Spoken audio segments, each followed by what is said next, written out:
Hi friends, ನಾನಿವತ್ತು ಸಿಂಪಲ್ಲಾಗಿ ಒಂದು ಮೊಟ್ಟೆ ದೋಸೆ ಮಾಡ್ಕೊಳ್ಳೋದು ಹೇಗೆ ಅಂದ್ಬಿಟ್ಟು ತೋರಿಸ್ಕೊಡ್ತಾ ಇದ್ದೀನಿ.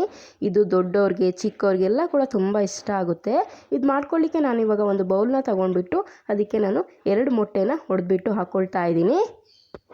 ಹಾಗೆ ಅದಕ್ಕೆ ಎಷ್ಟು ಉಪ್ಪು ಬೇಕಾಗುತ್ತೋ ಅಷ್ಟನ್ನು ಹಾಕ್ಕೊಂಡು ಇವಾಗ ಒಂದು ಅರ್ಧ ಈರುಳ್ಳಿಲಿ ಎಷ್ಟು ಚಿಕ್ಕದಾಗಿ ಕತ್ತರಿಸೋಕ್ಕಾಗುತ್ತೋ ಅಷ್ಟು ಚಿಕ್ಕದಾಗಿ ಕಟ್ ಮಾಡಿ ಹಾಕ್ಕೊಂಡಿದ್ದೀನಿ. ಹಾಗೆ ಒಂದು ಅರ್ಧ ಟೊಮೆಟೊ ಕೂಡ ಹಾಕ್ಕೊಂಡಿದ್ದೀನಿ, ಅದನ್ನು ಕೂಡ ತುಂಬ ಚಿಕ್ಕದಾಗಿ ಕಟ್ ಮಾಡ್ಕೊಂಡಿದ್ದೀನಿ. ಹಾಗೆ ಒಂದು ಹಸಿಮೆಣಸು ಹಾಕ್ಕೊಂಡಿದ್ದೀನಿ. ಹಸಿಮೆಣಸು ಬದಲಾಗಿ ಖಾರ ಪುಡಿ ಕೂಡ ಹಾಕೋಬೋದು.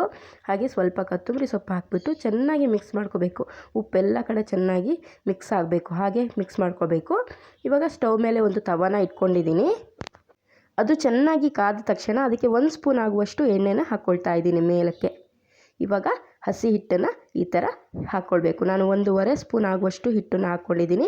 ಇವಾಗ ಹಾಕ್ಕೊಳ್ಳುವಾಗ ಗ್ಯಾಸ್ನ ಸ್ವಲ್ಪ ಲೋ ಫ್ಲೇಮಲ್ಲಿ ಇಟ್ಕೊಳ್ಳಿ, ಯಾಕಂದರೆ ಹಿಟ್ಟೆಲ್ಲ ಕೂಡ ಮುದ್ದೆ ಮುದ್ದೆ ಆಗಿಬಿಡುತ್ತೆ. ಹಾಗಾಗಿ ಇವಾಗ ಫುಲ್ ಅಗಲಕ್ಕೆ ದೋಸೆನ ಮಾಡ್ಕೊಳ್ಬೇಕು.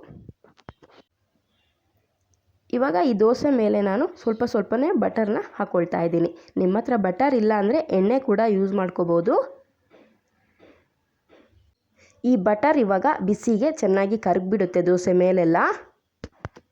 ಇವಾಗ ನಾನು ದೋಸೆ ಮೇಲ್ಗಡೆ ಮೊಟ್ಟೆನ ಹಾಕ್ಕೊಳ್ತಾ ಇದ್ದೀನಿ. ಸ್ವಲ್ಪನೇ ಹಾಕ್ಕೊಳ್ಬೇಕು, ಯಾಕಂದರೆ ಒಂದೇ ಸರಿ ಹಾಕ್ಕೊಂಡ್ಬಿಟ್ರೆ ಅದು ದೋಸೆಯಿಂದ ಆಚೆ ಈಚೆ ಹೋಗಿಬಿಡುತ್ತೆ.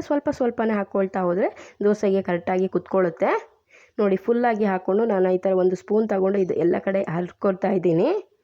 ಇವಾಗ ದೋಸೆ ಒಂದು ಸೈಡ್ ಬೆಂದಿದೆ, ಇನ್ನೊಂದು ಸೈಡ್ ಬೇಯಿಸ್ಕೊಳ್ಳೋಕ್ಕೋಸ್ಕರ ತಿರುವಿ ಹಾಕ್ಕೊಂಡಿದ್ದೀನಿ. ಇವಾಗ ನಿಮಗೆ ಇನ್ನೊಂದು ಸೈಡ್ ಬೆಂದರೆ ಮೊಟ್ಟೆ ದೋಸೆ ರೆಡಿ ಆಗುತ್ತೆ.